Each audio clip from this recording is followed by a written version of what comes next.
As a young boy born into a noble family, Johann Schiltberger probably envisioned for himself a rather quiet life, or perhaps hoped to serve as a valiant knight for his kingdom.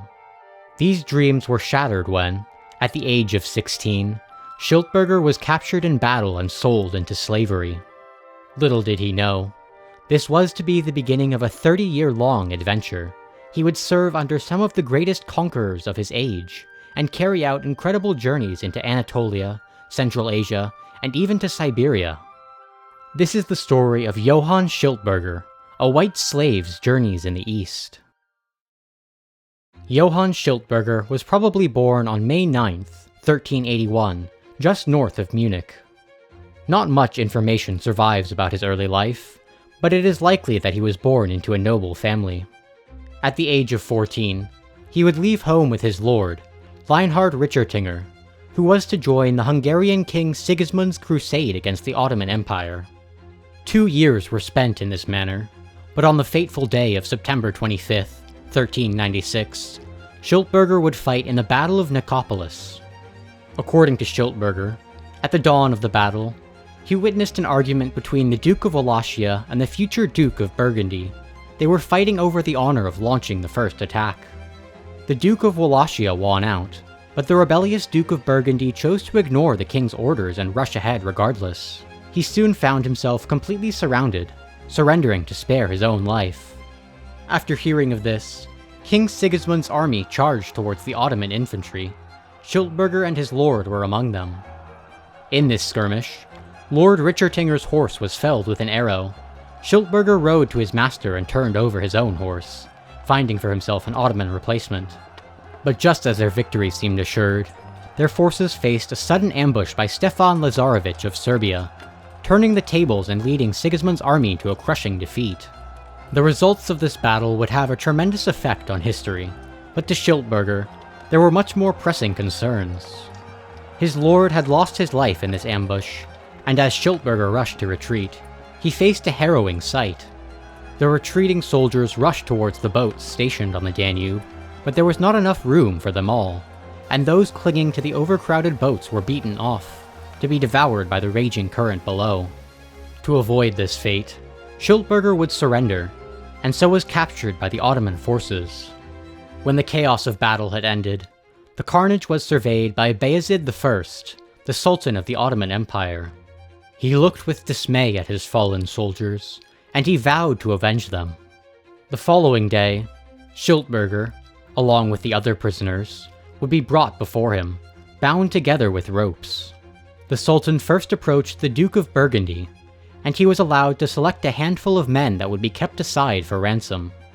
But whatever relief these men must have felt would quickly vanish as the Sultan gave his next order. They were to be the ones to take the heads of their fellow soldiers.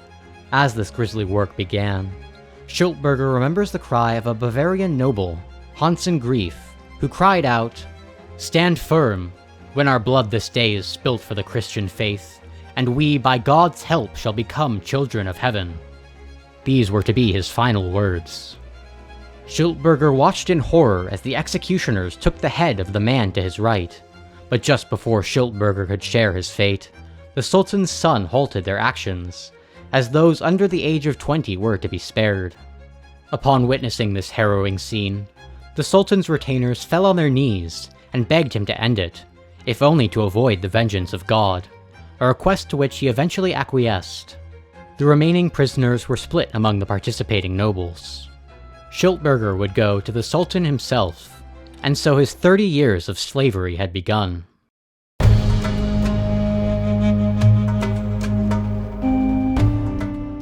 The Sultan's prisoners were taken to Gallipoli, where they were confined to its tower for a number of months. A brief glimpse of freedom arrived when the Ottomans spotted King Sigismund's ship passing by the city.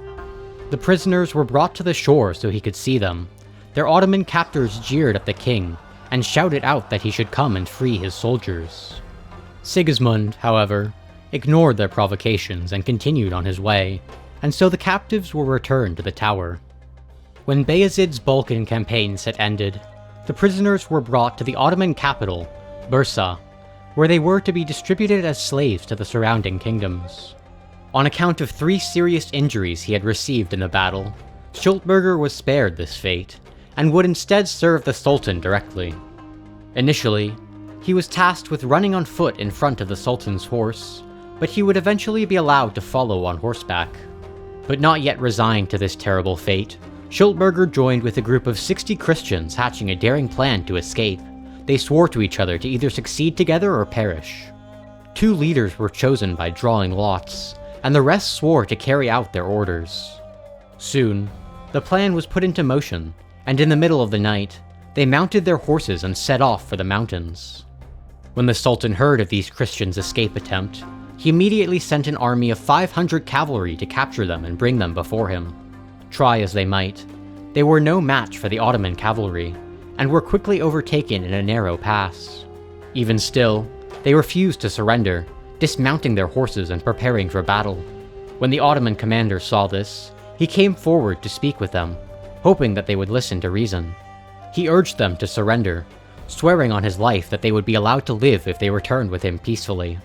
At first, the Christians were skeptical, but they ultimately agreed to surrender, and so they were taken back to meet with the Sultan. Bayezid immediately ordered their execution, but the commander knelt before him, informing the Sultan of his promise, and asking that his own life be taken first if the Sultan was to continue. At this show of resolve, the Sultan relented, instead sending these Christian escapees to prison. They would spend a number of months in captivity, and 12 of their number would pass away. Eventually, the Sultan's eldest son had them released, returning to the Sultan's service on the promise that they would never try to escape again. Since Schiltberger's memoirs were written after his return to Christendom, it seems quite obvious that he would choose to keep certain matters under wraps. Chiefly, it is almost certain that in his service under the Sultan he was converted to Islam, and he probably held the position of a Kapikulu Sipahi, elite cavalry that served as palace troops. In his 6 years under Bayezid, Schiltberger would travel throughout Anatolia, and recounts a number of fantastical encounters. There is on a mountain a castle, called that of the Sparrowhawk. Within is a beautiful virgin, and a sparrowhawk on a perch. Whoever goes there and does not sleep, but watches for 3 days and 3 nights, whatever he asks of the virgin, that is chaste, that she will grant to him. And when he finishes the watch, he goes into the castle and comes to a fine palace, where he sees a sparrowhawk standing on a perch. And when the sparrowhawk sees the man, he screams, and the virgin comes out of her chamber, welcomes him, and says, "Thou hast served me and watched for 3 days and 3 nights, and whatever thou now askest of me that is pure, that I will grant unto thee." And she does so. But if anybody asks for something that exhibits pride, impudence, or avarice, she curses him and his offspring, so that he can no longer attain an honorable position. During the time that I and my companions were there, we asked a man to take us to the castle, and gave him money, and when we got to the place, one of my companions wanted to remain and keep watch. He who brought us advised him against it, and said that if he did not carry out the watch, he would be lost, and nobody would know where he went. The castle is also hidden by trees, so that nobody knows the way to it. It is also forbidden by the Greek priests, and they say that the devil has to do with it, and not God. During his captivity, Schiltberger would also have ample opportunity to gauge the Sultan's temperament. He recalls in particular a feud between the Ottomans and the rebellious Emirate of Karaman, which eventually resulted in the Sultan's victory. Its bey, or chief, was brought before him, and when asked why he refused to obey, he replied, "Because I am as great a lord as thyself." The Sultan had him executed, but after doing so was so distraught that the executioner too would share his fate, as the Sultan insisted that no one should have been allowed to execute such a mighty lord, and that the executioner should have waited until the Sultan's anger had passed. Schiltberger would continue to accompany the Sultan on his campaigns, traveling to Egypt and Armenia, and witnessing the siege of Constantinople. But his time under Bayezid was not to last for much longer, as in 1402, the Sultan would clash with the infamous Timur. At the Battle of Ankara, the Ottoman forces were crushed, and Bayezid and his retainers were taken prisoner. In the years following this battle, a popular legend spread throughout Europe claiming that Bayezid was kept by Timur in an iron cage, and was forced to lie under his table during meals, with bones thrown at him like a dog, He would eventually drink poison to end this torment. Schiltberger, however, makes no mention of this cruel treatment, and so it is quite likely that this legend was merely that. But regardless of treatment, it is undeniable that Bayezid was now a captive of Timur, and Schiltberger would share in his master's fate. After loading 100 camels with Ottoman silver and gold, Timur made plans to return home. On the journey they passed Baghdad, which Schiltberger calls New Babylon, a city conquered and decimated by Timur the previous year. New Babylonian is separated from Great Babyloni by a river called Shat. It is a large river, and in it are many sea monsters that come from the Indian Sea. Near the river grows a fruit tree called the date, but the infidels call it Kina, and nobody can pick the fruit until the storks come and drive away the serpents, which live under the tree and on it. For this reason, nobody can get the fruit which grows twice during the year. There is also a garden in Babyloni, in which are all kinds of beasts. This garden is 10 miles long and enclosed by a wall, so that none can get out. In this garden, the lions have a place to themselves in which they can move about. Eventually, these captives, the deceased sultan aside, would arrive in Samarkand, the Timurid capital. According to Schiltberger, it was a large and mighty city. They spoke a language that was half Turkish and half Persian. Its people were said to be warlike, and to not consume any bread. After crushing the Ottomans, Timur drafted plans for his next campaign. He was to go east to conquer China. This invasion, however, was not to be, as just as soon as he set off, Timur would pass away from fever. According to Schiltberger, for the subsequent year the priests of his mausoleum could hear howling from his grave every night, which only ceased when the many craftsmen he had kidnapped were freed. Regardless of this story's veracity, Timur was no more, and Schiltberger was passed to a different master. He would serve under Shah Rukh, one of Timur's premier sons, and the eventual ruler of the Timurid Empire. He moved its capital south to the city of Herat, where Schiltberger would encounter a rather remarkable man. In this same country and kingdom, during the time that I was amongst the infidels, there was a man 350 years old, so the infidels said. The nails on his hands were 1 inch in length. His eyebrows hung down from his eyes over his cheeks. The hair in his ears went down to his jaw. The beard reached to his knees. He had no hair on his head, and could not speak, but he made himself understood with signs. They were obliged to carry him as he could not walk. This man was held to be a saint by the infidels, and they went to him on a pilgrimage as people do to a saint, and said that Almighty God had chosen him, because for 1,000 years no man had lived so long as this man. And who honors him, honors Almighty God, who had wrought such miracles and signs in him. This man was called Firadam Sheikh. Schiltberger would accompany Shah Rukh on his future campaigns. When Kara Yusuf revolted, they traveled to Armenia to put down his rebellion, a country which Schiltberger would grow quite fond of. I have also been a great deal in Armenia. After Tamerlane died, I came to his son, named Shahrokh. He liked to be in Armenia, because there is a very beautiful plain. He remained there in the winter with his people, because there was good pasturage. A great river runs through the plain, and near this river is the best silk. The infidels possess it all, and yet it stands in Armenia. There are also Armenians in the villages, but they must pay tribute to the infidels. I always lived with the Armenians, because they are very friendly to the Germans. They treated me very kindly, and they also taught me their paternoster and their language, and they call the Germans Nimich. Kara Yusuf was soon defeated, and Shah Rukh would entrust this territory to the care of his brother, Miran Shah. He would also leave him with a contingent of soldiers to help manage the territory, which Schiltberger was a part of. This brother was of a very different temperament, as he was thought to have gone crazy after falling from his horse. He spent his days in gambling and drunkenness. Luckily, Schiltberger was not to serve under him for long, as Kara Yusuf returned, taking Miran Shah's life after the Battle of Sardrud. Thus, Schiltberger was passed down to Miran Shah's son, Abu Bakr. This assignment, however, was perhaps even shorter, as a rather unexpected adventure was about to begin. Staying with this Timurid prince was a man named Chekre, a Jochid prince living in exile. He was suddenly contacted by Edigu, a powerful chief of the Golden Horde, who wanted the prince to return with him to rule over the Khanate. Chekre agreed to this, and Abu Bakr would gift him an escort of 600 cavalry. Schiltberger and 4 others were among them, who he refers to as Christians, but perhaps former Christians would be more accurate. Regardless, they would soon depart, meeting up with Edigu in Khwarazm.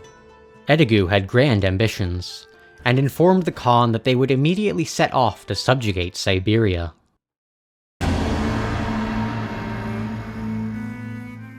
There is a mountain in that country, which is 32 days' journey in extent. The people there themselves say that at the extremity of the mountain is a desert, and that the said desert is the end of the earth, and in this same desert nobody can have a habitation because of snakes and wild beasts. On the same mountain there are savages, covered all over the body with hair, except the hands and face, and run about like other wild beasts in the mountain, and also eat leaves and grass, and anything they can find. The horses are of the same size as donkeys, and there are many wild beasts that are not in Germany, and of which I do not know the names. There are also dogs that go in carts and in sledges. They are also made to carry luggage, and are as large as donkeys. It is also the custom in this country that when a young man, who has not had a wife, dies, he is dressed in his best clothes. The father and mother and friends go near and weep, and when they have buried him, they bring their food and drink, and the young people sit down and eat and drink by the grave with much rejoicing. The father and mother and friends sit on one side and lament, and so they end the ceremony, which was as if they had had a wedding, because he had no wife. In this country they have nothing but millet, and they do not eat bread. All this I have seen, and was there with the above-named king's son. After their conquest of Siberia, Edigu and Chekre would go on to subjugate the Volga Bulgars before returning to Sarai, the capital of the Golden Horde, which Schiltberger refers to as Great Tartary. It is to be noted that Tartary is a 3 months' journey in extent, in which no wood or stones are to be found, only grass and shrubs. Of the custom of the country it is to be noted, first, that nothing besides millet is sown. They do not eat bread, and they do not drink wine, but they drink the milk of mares and of camels, and they also eat camel and horse flesh. It is also to be noted that the king of these countries and his vassals pass winter and summer in the fields, with their wives and children, with cattle and all that belongs to them, and they go from one pasturage to the other, because it is a flat country. It is also to be noted that when they choose a king, they take him and seat him on white felt, and raise him in it 3 times. Then they lift him up and carry him round the tent, and seat him on a throne, and put a golden sword in his hand. Then he must be sworn as is the custom. It is also to be noted that when they eat or drink, they sit on the ground, as all infidels do. There is not a more warlike people among the infidels than the Great Tartars, who can fight and perform journeys as they do. I myself have seen them bleed their horses and drink the blood after they have cooked it, when they are in want of food. It is also the custom that when the king rises in the morning, they bring to him some mare's milk in a golden goblet, which he drinks fasting. In his time with Chekre, Schiltberger recalls an encounter with a rather remarkable Tartar woman, Sadr Meliksh, and claims that she came before Chekre attended by 4,000 women. Her husband had been slain by a Tartar king, and she had come to ask for Chekre's assistance in getting revenge. She would directly participate in the ensuing battle. Schiltberger claims that she and her female attendants rode into battle on horseback wielding bows. They managed to capture a cousin of the offending king, who she personally executed, saying, "Now I am revenged." But just as before, it was not long before Schiltberger would yet again change hands. In a feud with a rival Khan, Chekre would meet his end, and Schiltberger was passed to his retainer, a man named Manshuk. With the death of his lord, this retainer would flee the country, bringing Schiltberger with him to Crimea. Although Schiltberger does not say much about his time under Manshuk, it seems that at one point he would travel to Egypt to attend the wedding of the Mameluke Sultan's daughter. After this, he would travel to Palestine, visiting the holy city of Jerusalem. Although Schiltberger makes no mention of this journey, as it would reveal his conversion to Islam, it is rather likely that he would go on pilgrimage to Mecca, as he describes Medina with surprising accuracy. After these journeys, Schiltberger would return with Manshuk to Crimea, and would sometime later end up in Mingrelia. This was a Christian country, and moreover situated directly on the Black Sea. Across the shore lied Europe. Seizing this perfect opportunity, Schiltberger and the 4 other Christians hatched a plan to escape. They set off for Bothan on the coast, begging the merchants to be allowed passage on their ships, but none would grant it, and so the escapees continued riding south. On one fateful evening, they could see a trading vessel on the sea and would try their luck, lighting a fire on a nearby hill to attract their attention. This strategy paid off, as the merchants sent a few men to investigate. They asked what sort of people we were. We said we were Christians, and were made prisoners when the king of Ungern was defeated at Nicopolis, and had come so far with the help of God. Therefore, might we not go over the sea, as we had dependence and hope in God, that we should yet return to our homes and to Christianity. They would not believe us, and asked if we could repeat the Pater Noster, the Ave Maria, and the belief. We said yes and repeated them. After verifying their identities, the captain agreed to let them board, and they set off for Constantinople. But they were not yet in the clear, as after just a few days of sailing, they spotted a fleet of Turkish pirates sailing towards them. The pursuit continued for 3 days and nights. The pirates finally relented when the ship took shelter in the port of Amastra. But just as the merchants thought themselves to be in the clear, they were met with a fearsome storm, and were blown backwards to Sinope. On the long return west, their supplies of food and water were quickly depleted. They stopped at a tiny rock to gather snails and crabs, which they were said to have survived on for 4 days. But it was not long before their suffering would come to an end, as the ship finally arrived at the city of Constantinople. And as we were passing through the gate into Constantinople, they asked us where we had came from. We replied that we had been prisoners amongst the infidels, and that we had escaped, and wanted to return to Christianity. Then they took us before the Greek emperor, who asked us how we had escaped from the infidels. We related to him from the beginning to the end, and when he heard it all, he told us not to be anxious, that he would take care to send us home, and he sent us to the Patriarch, who also lives in the city, and ordered us to wait until he sent a galley for his brother, who was with the Queen of Ungar, when he would help us into Wallachi. I was 3 months at Constantinople in the house of the Patriarch, but I and my comrades were not allowed to walk about the city, because they were afraid that the infidels would recognize us, and would take us before the emperor. I would gladly have seen the city, but it could not be, because the emperor had forbidden it, but even then we sometimes went out with the Patriarch's servants. The emperor of Constantinople has 2 palaces in the city. One is very beautiful, and is much decorated inside with gold, lapis lazuli, and marbles. In front of the palace is the statue of the Emperor Justinian on a horse. It is placed upon a high piece of marble which is a pillar. At one time, the statue had a golden apple in the hand, and that meant that he had been a mighty emperor over Christians and infidels. But now he has no longer that power, so the apple has disappeared. It was not long before their wait was over, and Schiltberger was brought with his fellow escapees to the mouth of the Danube, where they said their final farewells. From here, Schiltberger would join a group of merchants heading into Poland. He fell ill on this journey, and was forced to spend a few months in Lemberg to recover. But this was his final hurdle, and in 1427, after more than 30 years of slavery, Schiltberger finally returned to Germany. With the remainder of his life, he would become a chamberlain to the Duke of Austria, before passing away around 1440. If you enjoyed this video, consider leaving a like, and subscribe to see my future content. If you found it interesting, you may also enjoy my video on the conman who discovered Troy, Heinrich Schliemann.